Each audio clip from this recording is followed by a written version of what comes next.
G'day, guys. Monday morning, votes time on My Blue Heaven.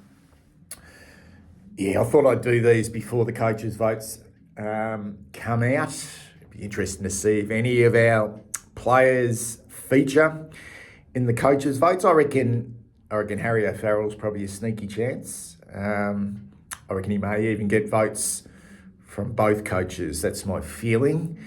But that would just about be it. I can't see any other player from our team featuring the coaches' votes other than maybe Harry O'Farrell. Imagine if they chuck Sam Doherty in there into those coaches' votes. So I will be keeping an eye on those. But this is how myself and Spencer voted from our 24-point loss, which kind of flattered us on Thursday night against the Hawks at the MCG.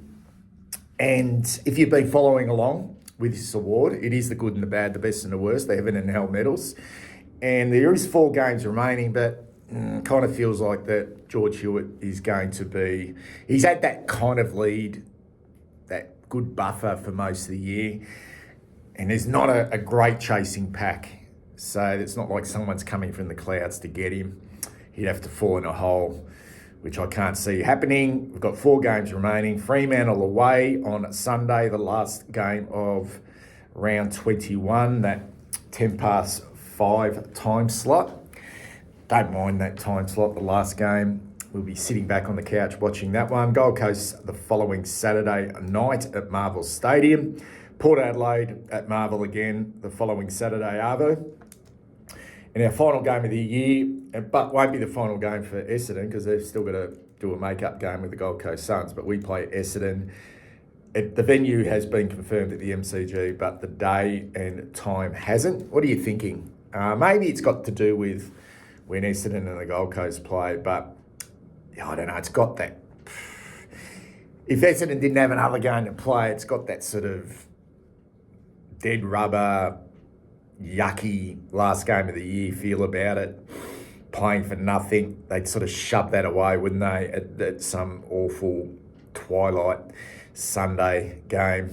Anyway, does not matter because the awards and the way we vote, just to reiterate, we don't discuss these votes at all. Spencer was actually at the game on Thursday night. I couldn't make it.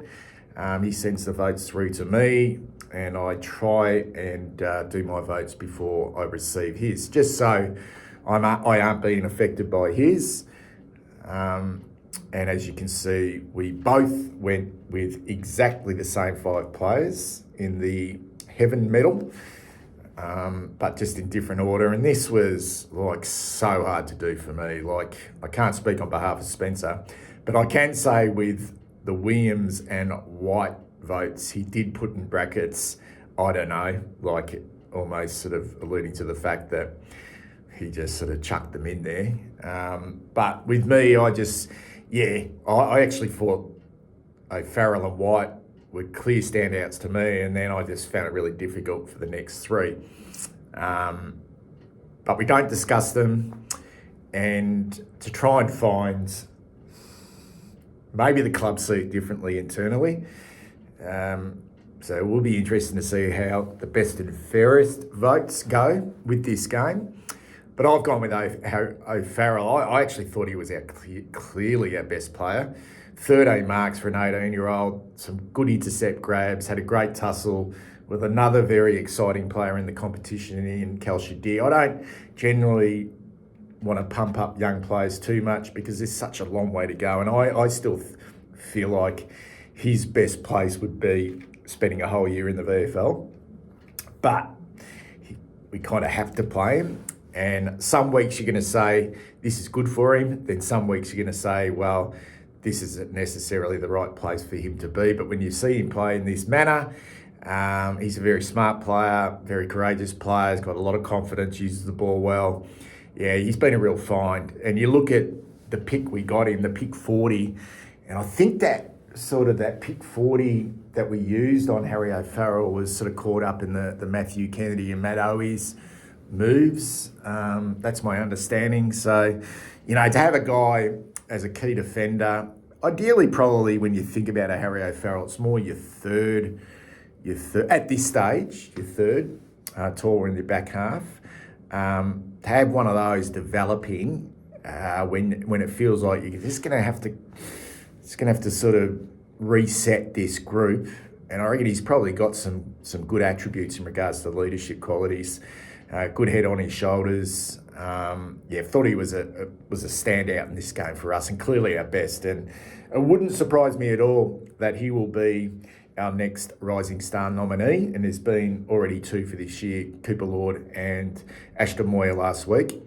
I got no doubt. I haven't really I did follow the footy on the weekend, the other games that is, but I can't sort of think of any other young players that had standout games like Harry O'Farrell did.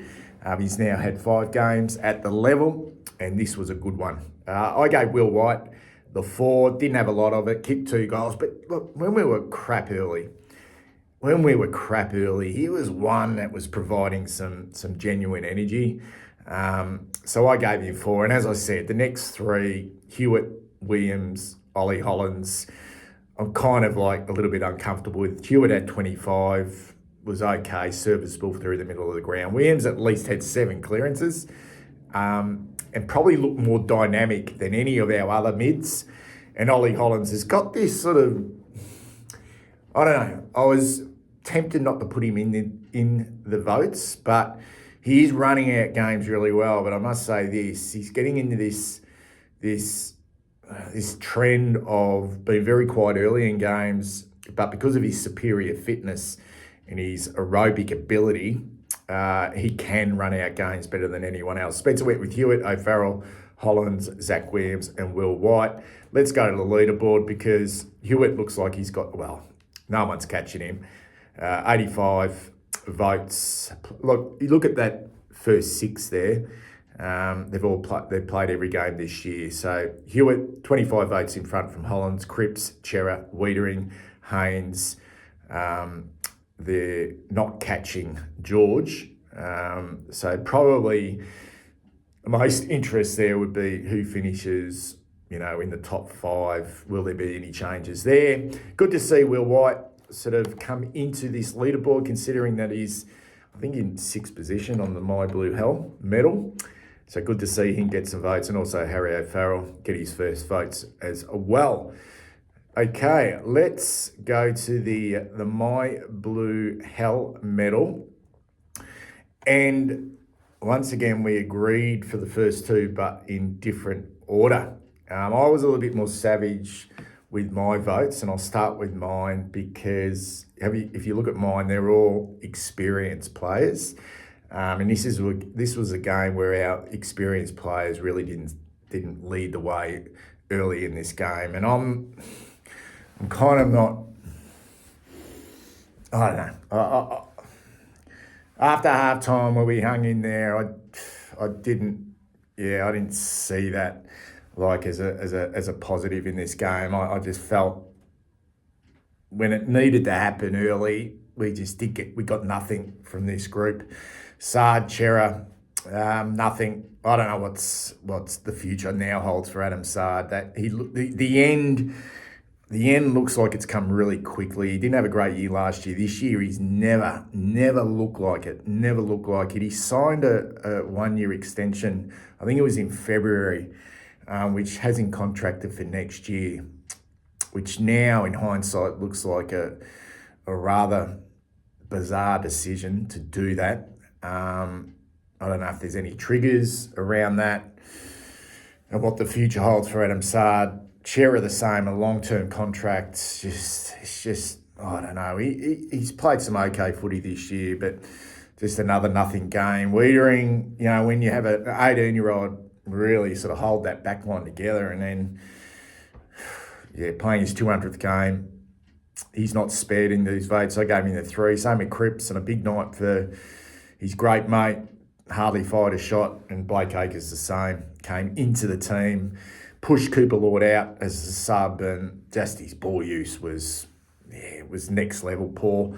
Spencer's gone Chera, Sard, Durden, a couple of small forwards in there, and Durden and Fogarty and Blake Acres. So the leaderboard for the Hell with 4 games remaining.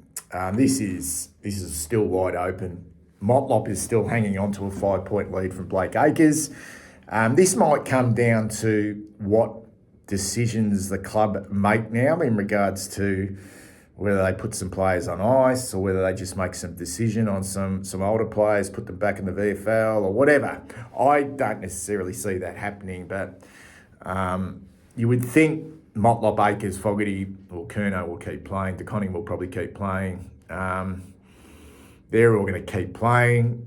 Whether they fully deserve to be in there come this week, I don't think we've got much of a choice, really. The VFL didn't play on the weekend. Anyway, Motlop's in front by 5 votes from Blake Acres, Fogarty in 3rd position. Very close. Curnow 4th, DeConning, Will White, Adam Sard, Mitch McGovern, Alex Chincotta and Nick Haynes.